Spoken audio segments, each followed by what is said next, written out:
بسم اللہ الرحمن الرحیم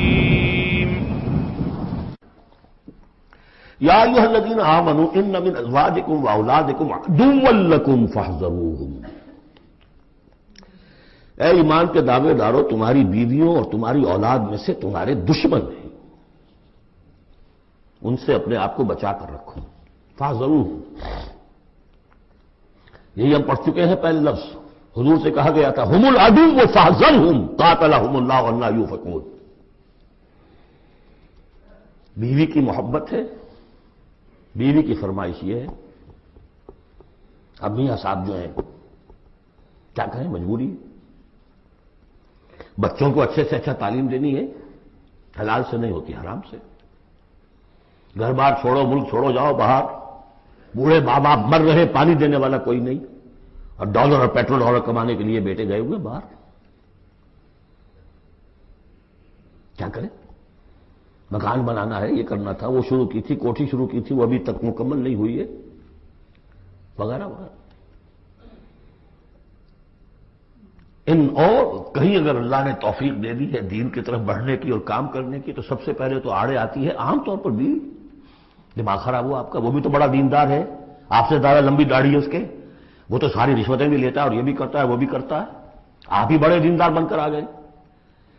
ناشتے پہلے ہوتے تھے پراٹھوں کے اور انڈوں کے، اور اب مل رہی ہے سوکھی روٹی، ظاہر بات ریزنٹمنٹ تو ہوگی۔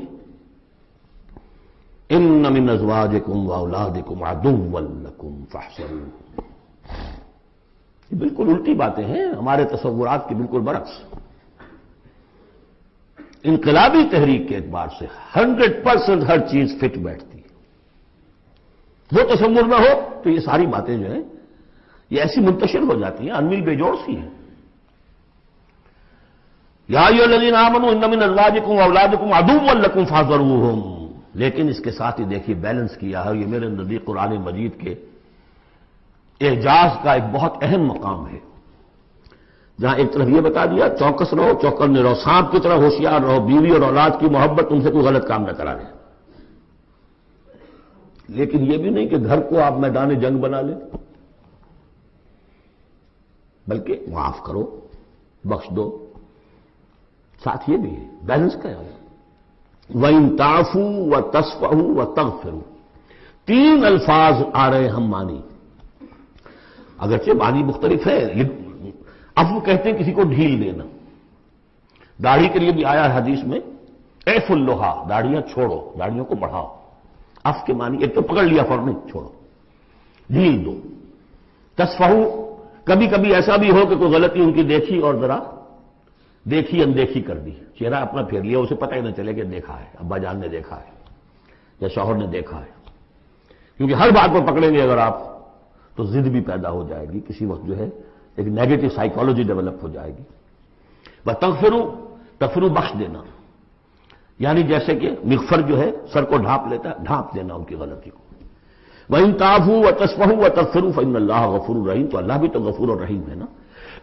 تم چاہتے ہو کہ نہیں، جیسے سورہ نور میں آیا تھا کہ اے ابو بکر تم نے اپنے اس بھانجے یا اپنے عزیز مستح کا جو ہے جو مدد کرتے تھے روک دیا ہے، کیا تم نہیں چاہتے کہ اللہ تمہیں معاف کرے؟ اگر تم چاہتے ہو اللہ تمہیں معاف کرے، تم بھی اس کو معاف کرو۔ وَإِن تَعْفُوا وَتَصْفَحُوا وَتَغْفِرُوا فَإِنَّ اللَّهَ غَفُورٌ رَحِيمٌ۔ اب یہ آ گیا، دیکھیے پہلے ایک انڈیویجول، ایک مرد مومن، اس کی زندگی میں دو پھول اندر کھلے، ایک باہر والا پھول جو ہے وہ گوبھی کا پھول ہے بہت بڑا، اندر والا ہے تسلیم و رضا توکل، اور باہر والا جو ہے اطیعوا اللہ واطیعوا الرسول، وہ تو ظاہر بات ہے کہ پورے دین کے اوپر جو ہے وہ محیط ہو گیا جو بھی حکم ہے۔ لیکن اب اس کے بعد ایک فرد کے گرد سب سے پہلا حلقہ کیا ہے؟ اس کی اولاد، اس کا گھر۔ ان من ازواجکم واولادکم عدوا لکم، یہ تمہارا ایٹیچیوڈ ہونا چاہیے اپنے گھر میں۔ ایک طرف تو وہ جو طبعی محبتیں اللہ نے ڈالی ہوئی ہیں، کہیں وہ تم سے تمہاری منزل کھوٹی نہ کرا دیں، کہیں دین کے راستے پر بڑھنے سے رکاوٹ نہ بن جائے، ہوشیار ہو، فاحذروہم، ان سے بچو۔ لیکن ساتھ ہی ہے کہ گھر کی فضا کے اندر عفو، درگزر۔ دوسرا انما اموالکم واولادکم فتنہ، جان لو تمہارے مال اور تمہاری اولاد تمہارے لیے فتنہ ہے، اسی پر تو ہم آزما رہے ہیں تمہیں۔ زين للناس حب الشهوات من النساء والبنين والقناطير المقنطرة من الذهب والفضة والخيل المسومة والأنعام والحرث. یاد ہے کہ نہیں سورہ آل عمران کی آیت؟ اللہ نے یہ محبتیں ڈالی ہیں، کبھی تو امتحان ہے، آزمائش ہے. یہ محبتیں ہی نہ ہو تو سب کے سبھی اللہ کے بندے بن جائیں. دیکھنا تو یہی ہے کہ تم کس کس چیز کو، کس کس ریزسٹنس کو، کس کس ہرڈل کو عبور کر کے آ سکتے ہو ہمارے پاس. انہی پتھروں پہ ہو کر اگر آ سکو تو آؤ. میرے گھر کے راستے میں کوئی کہکشاں نہیں ہے. جنت جو ہے وہ بہت ناپسندیدہ چیزوں سے گھیر دی گئی ہے. تو یہ مال اولاد یہ تمہارے لیے فتنہ ہے. جانچے جا رہے اولاد کو کیا بنانے کی فکر کی تھی تم نے؟ بندہ مومن بنانے کی فکر کی تھی یا ایک پیسہ کمانے والی مشین بنانے کی فکر کی تھی؟ اور اچھی طرح جان لیجئے کسی شخص کے دل میں ایمان کتنا ہے اس کا اصل انڈیکس وہ یہ ہے کہ وہ اپنی اولاد کو کیا بنا رہا ہے.